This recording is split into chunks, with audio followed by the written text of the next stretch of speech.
3,600 కోట్లు స్కామ్ జరిగిందని చెప్పి ఎంపీ కేసినేని చిన్ని గారి మీద ఆరోపణలు అయితే వస్తున్నాయి. మరి అవి ఎంతవరకు నిజం ఆయన మాటలను అడిగి తెలుసుకుందాం. సార్, ఇప్పుడు మీరు సిబిఐ ఎంక్వైరీ మీద కూడా మీరు ఒక లేఖ రాశారు. మరి ఆ లేఖకు సంబంధించి ఒకసారి చూద్దాం.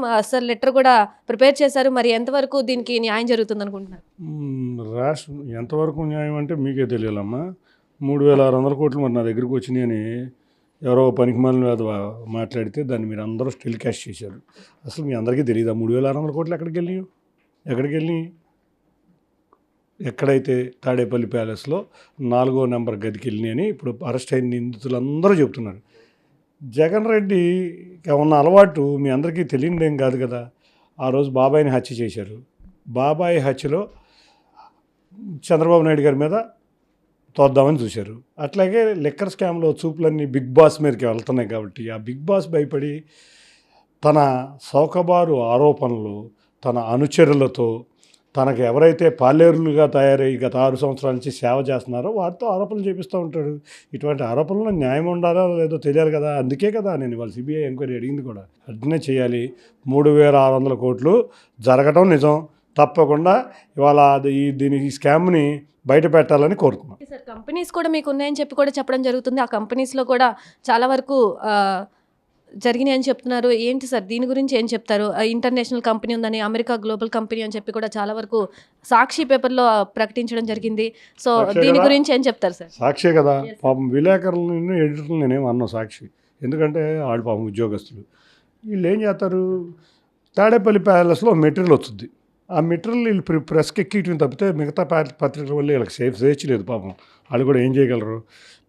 తాడేపల్లి ప్యాలెస్ నుంచి ఈ యొక్క అనుచరుడు ద్వారా జగన్ ఏదైతే చెప్పించాడో వీళ్ళకి మ్యాటర్ వచ్చింది. కేసినేని ఇంటర్నేషనల్ లిమిటెడ్ అమెరికా అనే చోట వీళ్ళకి ఇంత అజ్ఞానులు ఏంటో నాకు తెలియదు. లిమిటెడ్ కంపెనీ ఉండదురా బాబు, ఎల్ఎల్సి అని ఉంటుంది అనేది ఇంత తెలియకుండా ఎట పెట్టారో తెలియదు. తర్వాత కేసినేని గ్లోబల్ ఎంటర్ప్రైజ్ దుబాయ్ కావాలి. ఎక్కడున్నాయి చెప్పారు కదా ఆరోపించిన వ్యక్తులు. దీని ఓనర్లు ఎవరో తెలియాలి, దాన్ని బయట పెట్టమాలి. తప్పకుండా దీంట్లోకే డబ్బులు వెళ్ళి మనీ లాండరింగ్ అని అంటున్నారు కదా, నా పేరు మీద నా భార్య పేరు మీద. సరే, మేము ప్రొపరేటర్లో లేకపోతే మీకు ఈ కంపెనీలు అసలు ఉన్నాయా లేదా ముందు తెలియాలి కదా. ఈ కంపెనీలు ఉన్నాయా లేవు, కాబట్టి అవి ఉన్నాయో లేవో తేలవమని నేను కోరేది. తప్పకుండా ఇది కనుక ఉంటే డెఫినెట్గా దీని ఓనర్లు ఎవరో కూడా ఉంటారు. ఉంటే జగన్ రెడ్డి ఉన్నాడా, లేకపోతే అతని దగ్గర డబ్బులు తీసుకుని కాసులు కక్కుర్తుని పెట్టే వ్యక్తులు ఉన్నారో అన్నీ బయటకు వస్తాయి. కాబట్టి ఈ 2 కంపెనీల్లో ఎవరెవరు ఉన్నారో తేల్చమని, ఈ కంపెనీలు ఎక్కడున్నాయో అని ఇన్వెస్టిగేట్ జర్నలిస్ట్గా మిమ్మల్ని కోరుతున్నా. ఎవడైతే రాశాడో ఈ పిచ్చి కోతలు ఎవరైతే సోషల్ మీడియాలో పెట్టారో ఆ పిచ్చి కోతలు మాట్లాడే వాళ్ళు కూడా ఈ 2 విషయాలు తేల్చమని తెలియజేసుకుంటాం. సార్, రాజ్ కసిరెడ్డితో సంబంధం ఉందని చెప్తున్నారు. ఇంకా 4 పేర్లు అయితే వచ్చినాయి. 5వ వ్యక్తి పేరు కూడా మీరు అనుమానం వ్యక్తం చేస్తున్నారు. ఆ 5వ వ్యక్తి ఎవరై ఉంటారు అనుకుంటున్నారు? ఎవరి మీద అయినా అనుమానం ఉందా మీకు? ఇప్పుడు రాజకేశ్వరరెడ్డితో నేను నా యొక్క సోషల్ మీడియా వేదిక నేను నాకు ప్రజలకి కార్యకర్తలకి ఏం చెప్పాలో అన్నీ చెప్పుకున్నా. ఇక ఆ గదిలో హైదరాబాద్లో జరిగిన 5గురిలో 5వ వ్యక్తి ఎవరో తెలియలేదు. 4 వ్యక్తులు అయితే తెలుసు పేర్లన్నీ. ఇవాళ ఎవరైతే సుప్రీంకోర్టులో బెయిల్ రిజెక్ట్ అయినా ఆ 3 వ్యక్తులు కాకుండా ఎవరైతే ఈ పాలేరు పనిచేసే వ్యక్తి ఉన్నాడో విజయవాడ, అతను 4. 5వ వ్యక్తి మాత్రం ఈ ప్రాంతం నుంచి చెందిన వ్యక్తి, దగ్గరలో ఉన్న ప్రాంతాలకు చెందిన వ్యక్తి అంటున్నారు. తెలియదు. అతను ఎవరో తెలిస్తే మాత్రం తప్పకుండా బయటపెడతాం. ఎందుకంటే కొంత గుర్తించలేపారు ఆ వ్యక్తిని కొంతమంది. కాబట్టి ఈ స్కామ్ డీటెయిల్ అంతా బిగ్ బాస్ని తప్పించడానికి ఏ విధంగా అయితే వివేకానంద రెడ్డి కేసులో చంద్రబాబు నాయుడు గారిని ఇది చేశారో అదేవిధంగా ఇప్పుడు ఎవరైతే బిగ్ బాస్ ఉన్నాడో ఆ బిగ్ బాస్ జగన్ రెడ్డి అని అందరికీ తెలుసు, రాష్ట్ర ప్రజలందరికీ తెలుసు. కాబట్టి డైవర్షన్ పాలిటిక్స్ కానీ ఈ యొక్క సోషల్ మీడియా వేదిక కానీ ఈ బ్లూ పత్రిక సాక్షి వేదిక కానీ జరిగే కార్యక్రమం. వరుస ట్వీట్లు కూడా జరుగుతున్నాయి. మీడియా ముందుకు రాకుండా, ప్రెస్ మీట్లు పెట్టకుండా వరుస ట్వీట్లు జరుగుతున్నాయి. ఆ ట్వీట్లు కూడా అధిష్టానానికి పంపించడం జరుగుతుంది. వాళ్ళ అధిష్టానాన్ని కోరుతున్నారు, వీళ్ళు ఈ వ్యక్తులు ఉన్నారు అని చెప్పి కూడా అధిష్టానానికి కూడా లేఖలు రాస్తున్నారు. దీని మీద మీ స్పందన ఏంటి? ఏ రోజు అధిష్టానాన్ని గౌరవించని వ్యక్తి తెలుగుదేశంలో ఉన్నప్పుడు, ఏ రోజు చంద్రబాబు నాయుడు గారిని గౌరవంగా మాట్లాడని వ్యక్తి, ఏ రోజు ఇవాళ తెలుగుదేశంలో ఏ ఒక్క నాయకుడికి గౌరవం ఇవ్వని వ్యక్తి, కుటుంబం వెలివేసిన వ్యక్తి ఇవాళ సడన్గా మారిపోయినట్టు, చంద్రబాబు నాయుడు గారికి వినయ విధేయ రాముడిలాగా ఉన్నట్టు ఈ వ్యక్తి చేసే డ్రామాలు రోజు గత 6 సంవత్సరాలు చేస్తున్నాడు. ఇవన్నీ జగన్ రెడ్డి ఆడిచ్చే చిలక పలుకుల స్ట్రాటజీలో ఒక భాగమే. కాబట్టి చంద్రబాబు నాయుడు గారు నాకు రాజకీయ భిక్ష పెట్టిన వ్యక్తి చంద్రబాబు నాయుడు గారు, నా అధిష్టాన వర్గం. ఆయన ఏది చెబితే అది చేసే వ్యక్తిని నేను.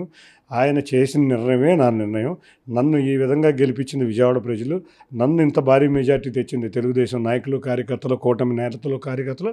కాబట్టి వాళ్ళందరికీ సమాధానం చెబుతాను. కానీ ఈ పిచ్చి ఆలోపనలు రోజు ఈ వ్యక్తి విమర్శించిన వ్యక్తి ఎవరైనా ఉన్నారా? చిరంజీవి గారిని విమర్శించాడు, పవన్ కళ్యాణ్ విమర్శించాడు, అల్లు అరవింద్ని విమర్శించాడు, నాగబాబు గారిని విమర్శించాడు, చంద్రబాబు నాయుడు గారిని విమర్శించాడు, ప్రధానమంత్రిని విమర్శించాడు, లోకేష్ గారిని విమర్శించాడు.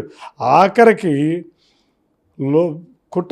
కుటుంబంలో కాదు, చంద్రబాబు నాయుడు గారి కుటుంబంలోనే కాదు, తెలుగుదేశం కుటుంబంలో ఉన్న చిన్న పిల్లలను కూడా విమర్శించిన వ్యక్తి. ఈ వాళ్ళు కొత్త కాదు కదా. ఆ రోజు కోనేరు రాజేంద్ర ప్రసాద్ నుంచున్నప్పుడు స్కామ్ స్టార్ అన్నాడు, పీవీపీ నుంచున్నప్పుడు ఇంకో స్కామ్ స్టార్ అన్నాడు.